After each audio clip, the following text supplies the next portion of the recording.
Hey there, friends. Welcome to another episode of Cast to Gas. My goodness. I know I've been away for a while. We've been away for a while, and so have you. We've missed you. You know, there was times where I would just walk into the room where my microphone lives, and I'd smell that usual smell, and I thought of you. But we're back, and hopefully a little bit more consistent, but, you know, who the fuck knows? Alcohol needs to be drank, and time needs to be spent on video games, but we'll give it another college try. But for today, we have one that's gonna piss you right the fuck off. We got today New York City, which is always shitty. A millennial woman who somehow, according to authorities, managed to stab herself 20 times in an act of suicide. And in the back as well. Do you smell that too? Yeah, that smells like horse shit. And I'm gonna hate this. We are talking about Ellen Greenberg. This one's going to piss you off, and if it doesn't, you're a terrible person and you're unjust. So buckle up, grab yourself something brown and alcoholic to drink, and we'll get started. I'm John. And I am Kat, who's currently reading something by C.S. Lewis. And this is Cast to Gast.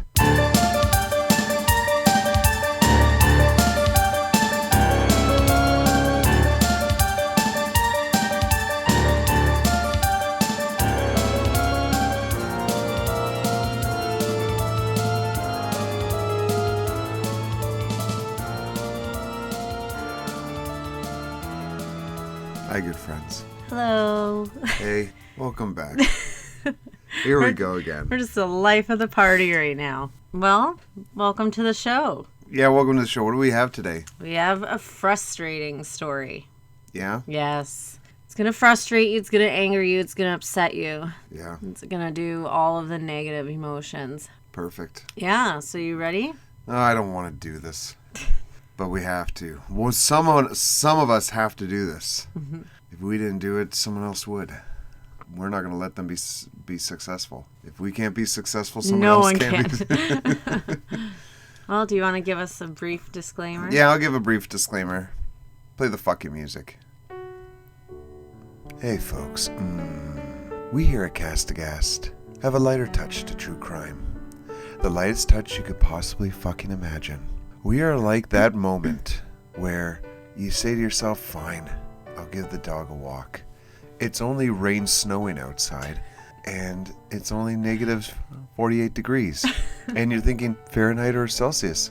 Doesn't matter at that point. So you go out there, and you feel that chill that just curls up your nostril hairs, and you close the door, you lock it, the dog immediately drags you, and you fall. You get up, you brush yourself off, and you think about the next vet appointment and how that might be the last. And then there's a moment where you're like, wait a second. And you reach down and your hand grazes your pants, grazes your crotch, and you see that it's wet, but you landed on your bum. And that's when you realize that you're middle-aged. Okay. And that falls can result in serious problems. You peed yourself. And damn it, you know, if you go back inside and clean yourself up, you're not going for this walk. And so now it's time to walk with urine in your pants and feel that warm urine freeze against your upper thighs and turn your dick into a popsicle. We are that cold urine of true crime freezing on the flaccid middle-aged cock of podcasts. And the reason we have to have this air of levity is because true crime sucks. It always has and always will. Don't fool yourself. And we gotta go to work. So if you are not a fan of belittling, insulting, and making fun of murderers, rapists, their shithole families that created them, and all the other bastards that made it easier for them to do what they did, if you don't like that, you're a clown and a fool, and your hair is probably blue or pink. But for the rest of you, you're proud and true and strong, and loyal and patriotic, and we welcome you. So best of luck, drink up, drive home safe, and bless your hearts. Thank you. Thank you so much. Yeah, you're welcome. Okay. Are you ready? Well, I don't know what I'm ready for, but let's buckle up. Get on with the goddamn show. Okay. Don't use the Lord's name in vain. Get on with the gosh darn show. Today we're diving into a case that chills, frustrates, and demands more questions than answers. The death of 27-year-old teacher Ellen Ray Greenberg. Ellen Ray. I love it.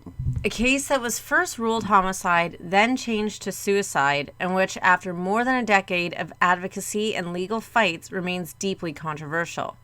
So we'll walk through what we know and what I believe the evidence suggests step by step. All right, step by step. Ooh, baby, wanna get with you, girl. What song are you talking about? New Kids on the Block. All right. Ellen Greenberg was born June 23, 1983, in New York City. She earned her communications degree at Penn State University and teaching credentials from Temple University and Chestnut Hill College. By 2011, she was working as a first-grade teacher in Philadelphia, living with her fiancé, Sam Goldberg. Exciting. And I just realized Greenberg and Goldberg, she would have only have had to change the first half of her last name. Anyways. Oh my goodness. They lived in a loft apartment in the Manayunk neighborhood.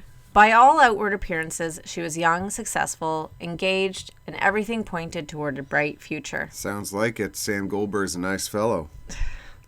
Or Is he the villain? He's the villain. Fuck you, Sam Goldberg. What I think is the villain. But, I mean, everything is speculation right now. How old is Sam Goldberg? I don't know. I'm assuming the same age. I'm assuming the same age as her. She was born in 83. 83?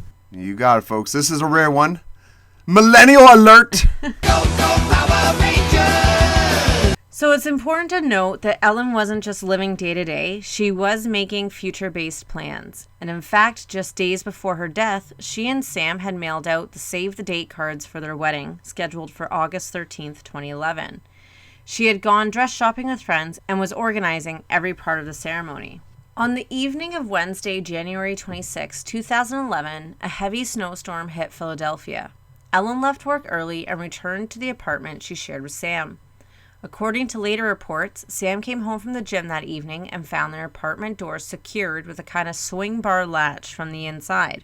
When Sam Goldberg forced the apartment door open and discovered Ellen, he immediately called 911. First responders arrived shortly after. Ellen was found lying on the kitchen floor, wearing her gym clothes, with a large knife still embedded in her chest. She had clearly sustained multiple stab wounds, and there was blood on the floor and nearby cabinets. Oh, for fuck's sakes. According to initial reports, the apartment was relatively tidy, aside from the knocked-over knife block and signs of a struggle near where Ellen was found. Police noted the swing bar lock on the door and initially treated the scene as a potential homicide. However, the lack of forced entry and presence of that interior latch became the focal point for the shifting direction of this investigation. Just you wait. I'm already doubting the intelligence of these people. The next part is crucial. The day after Ellen's death, January 27th, 2011, the apartment was professionally cleaned after police gave permission. That's mentally retarded. That's stupid. That's less than 24 hours after her body was found. Crime scene cleaners sanitized the apartment, potentially wiping away key forensic evidence like blood spatter patterns, fingerprints, and or shoe prints. And to make matters worse, computers, cell phones, and other electronics were removed from the apartment before police obtained a search warrant. Oh my goodness, ridiculous. These items were taken by Sam Goldberg's uncle, who is a prominent judge in Pennsylvania. Of course he is. The removal of these devices, especially before proper forensic imaging can be done, raises serious chain of custody issues. Police had to return to the apartment with a search warrant the next day, January 28th, but by that point, the scene had been altered and critical items had already been taken and possibly assessed. This mishandling of the scene, allowed it to be cleaned and evidence to be privately removed, seriously undermines the integrity of this entire investigation. Yeah, no kidding. Initially, Ellen's death was ruled a homicide by the assistant medical examiner, Dr. Marlon Osborne. The nature of her wounds, 20 stab injuries, including to the back and spine, strongly supported the conclusion. However, in the weeks that followed, that ruling was quietly reversed.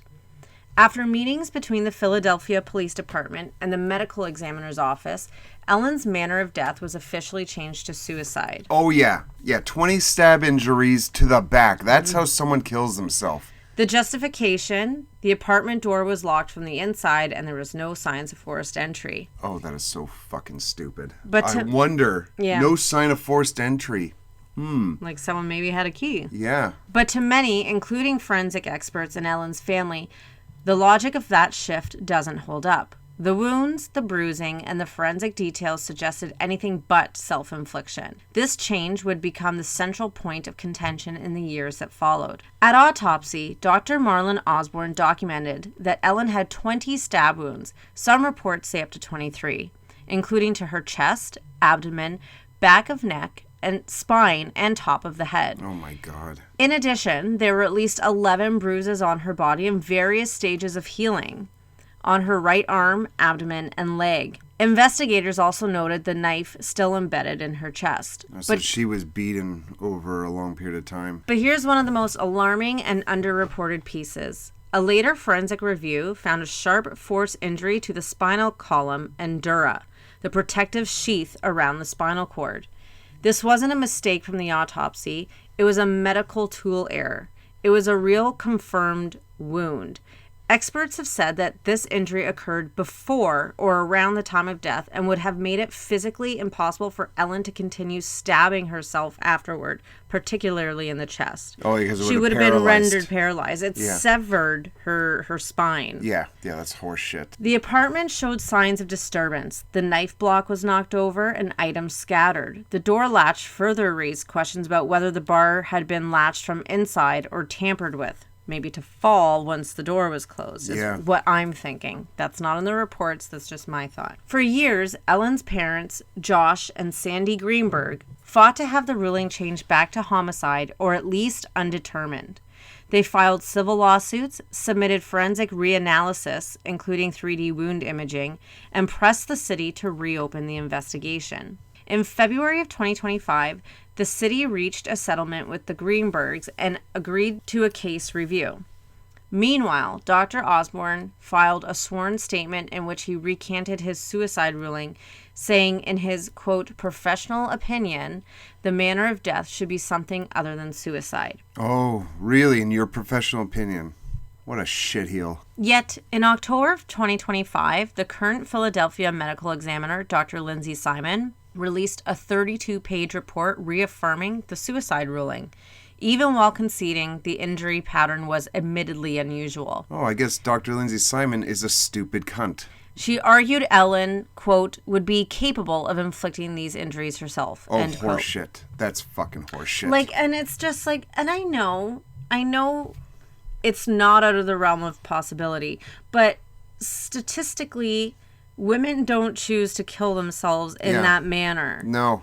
And there's clearly evidence of a struggle. I don't know how a person's mental capacity could allow them, and I know maybe adrenaline plays a part, but just to continually stabbing yourself over and over and over again. Even seppuku, it's like one stab in a vital organ. Yeah, and that's the thing. It's like she didn't slit her throat. She didn't slit her wrists. She didn't stab a major artery. She stabbed herself 20 times and then finished herself off in the chest. Yeah, exactly. It doesn't make any fucking sense. Give me any example where someone killed themselves this way. Mm-hmm. It's got to be the rarest fucking thing, other than seppuku, which was not this. Yeah, and it's like I said with seppuku, it's like one stab to a vital organ. Yeah, that's fucking stupid. What a stupid bitch. Here are the major reasons why this case raises so many red flags. 20 stab wounds, some in the back, neck, head, and spinal region, are extraordinarily unusual in self-inflicted scenarios. Bruising in various healing stages suggests possible prior trauma. A confirmed sharp force injury to the spinal dura and vertebrae, experts concluded this likely occurred before death and would likely have impaired motor function. In my opinion, that undermines the suicide theory, among many other reasons. Ellen was actively planning a wedding and had mailed save the days earlier. She was not withdrawing from life. She was moving forward. Yeah. According to media sources, the night of her death, Ellen had stopped for gas and later in the apartment was apparently preparing a fruit salad, a detail the family emphasizes. It suggests that she was simply going about her evening making a snack, not acting with suicidal purpose. The presence of a half-made fruit salad on the counter has been quoted in various reports as forensic scene context. Oh, yeah. Yeah, most people who are suicidal, they start dinner and then they stop. Yeah. And then they just kill themselves. You know, like, oh, you know what? Forget it. I don't want French toast. And I better make sure my car has a full tank of gas. Yeah, you never know. If someone is about to kill themselves by stabbing themselves 20 times in the back, neck, and spine, would they then pause to wash and cut fruit? It's a detail that adds another layer of doubt around the official narrative. The knife still lodged in her chest. If it was suicide, why would the knife remain? Why the distribution of wounds, including to her back? The latch on the apartment door, was it locked from inside, or was someone else in the apartment? The security guard and elevator footage raise contradictory accounts. The chain of custody of computers and phones is contested. Her parents' legal teams say that Sam's uncle removed laptops and phones the day after the body was discovered. Independent forensic review. Dr. Cyril H. Wecht reviewed the case and said he did not see how it could have been a suicide. The reversal of the medical examiner's ruling after pressure with law enforcement raises concerns about impartiality. Yeah, no kidding. There was no confirmed evidence of any major trouble in Ellen and Sam's relationship, but friends did notice Ellen behaving differently before her death. She told one friend she was feeling off and, quote, not herself, end quote. She also mentioned wanting to quit her job and move home, but that could point to stress or anxiety and not suicidal ideation. Yeah, like trying to get away from Sam Shitheel. Yeah, and again, we can't, but yeah, maybe. Is that not how you pronounce his last name? And certainly not someone who would stab themselves in the spine and back multiple times. If you think about the mechanics and logic of a self-inflicted death by stabbing, a person typically uses a dominant hand. They'll access the torso or chest and stabs once or a few times. But here we have stabs to the back, including spine, which would require awkward contortions or an extreme scenario of self-infliction, like maybe putting it somewhere and running backwards towards it. Multiple wounds in various areas, chest, neck, head, significant trauma. Bruising that suggests previous physical altercations or assault. Spinal injury that suggests she may have been incapacitated before many of the other wounds were delivered. A locked door scenario that remains ambiguous. The knife block knocked over suggests a struggle. In my opinion, what we know of this case suggests the possibility of homicide or at minimum an unknown third party. The notion that a healthy, engaged teacher in the midst of life would stab herself 20 times, including in her back and neck, goes against typical patterns of suicide by stabbing. In fact, stabbing suicides are extremely rare in women. Suicidal stab wounds, usually number 1 or 2, multiple wounds, especially in the back, lend far more plausibility to homicide. Well, we still don't know. Despite the passage of time, these elements remain unclear. Who exactly had access to the apartment at the time of Ellen's death? Sam Shitheel. We can't speculate. Well, that's true. But he would have. He would, yeah. Was doorman and apartment staff. Hey, don't put those people into this. Was the latch bar lock on the door used as described? Could have been tampered with. Why was the initial homicide ruling reversed so quickly and so quietly with no public explanation? Why was the crime scene cleaned or sanitized so early, the day after, and certain evidence potentially compromised? Why no arrests have ever been made or even a full publicly disclosed criminal investigation launched if murder is suspected? What did the independent forensic reviews find regarding the 3D mapping of wounds, and why have those not resulted in an official reversal of the ruling? So here's where I stand. After reviewing these facts, I do not believe this was a suicide. No, yeah, absolutely not. I find the suicide ruling unjustified based on the wound pattern, the spinal injury, and the presence of multiple bruises, the locked door scenario, and the many unanswered questions about evidence handling. While I cannot say definitively that it was a homicide without all the evidence, the possibility of homicide, or at least the possibility of a third-party involvement, carries far more weight than the official suicide ruling. Ellen's death deserves full transparency and a criminal investigation and accountability. Her parents' fight over 14 years is not just about a change of ruling, it's about justice for their daughter. Yeah. Ellen Greenberg was a young teacher full of promise, engaged to marry with a future ahead of her.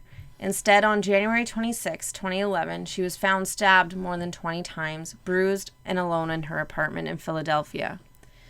The official ruling of suicide defies logic when you look at the evidence. The change from homicide to suicide, the lack of clear public explanation, the missing pieces, These all raise serious alarms. Yeah. And That's ridiculous.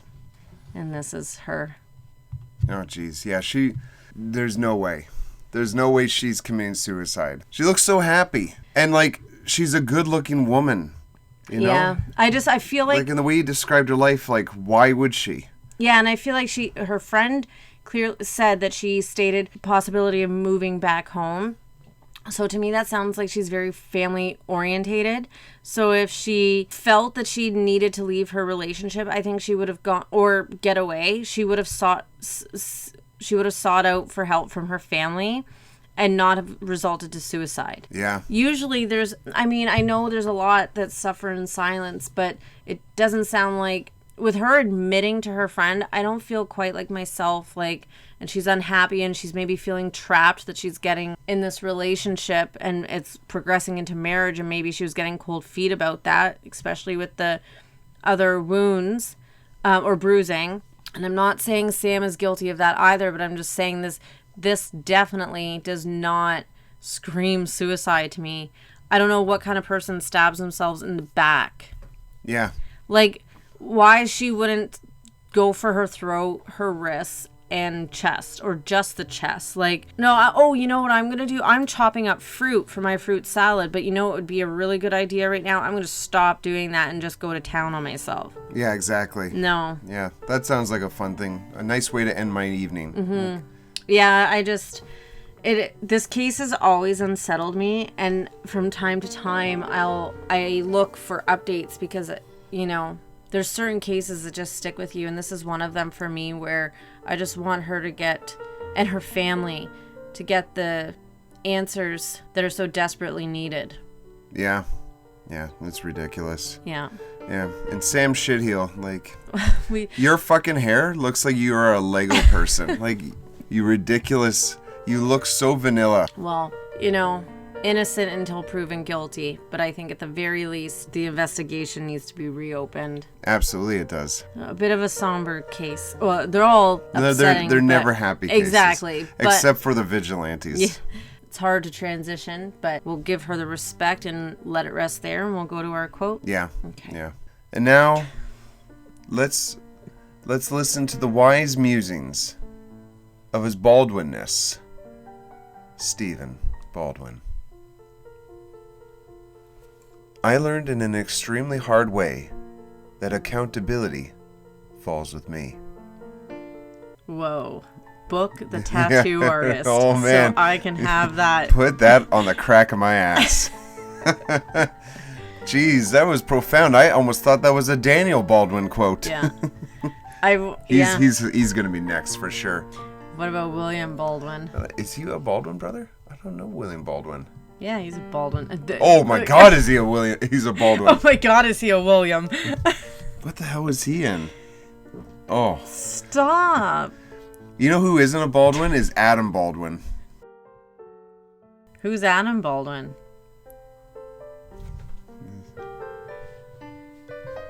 Is he his son? No. I don't know who he was in Firefly. Oh. Okay. All right, there's no point ever talking to you. All right, folks, that's it. That's it. Thanks for sticking around this long, and have a great evening, or whatever the hell. Yes, thank you. Bye. Goodbye. You can check us out on YouTube at Catam Concoction. That's CATAMCONCOCTION. And on Instagram at cast_aghast. Remember, there's a silent H.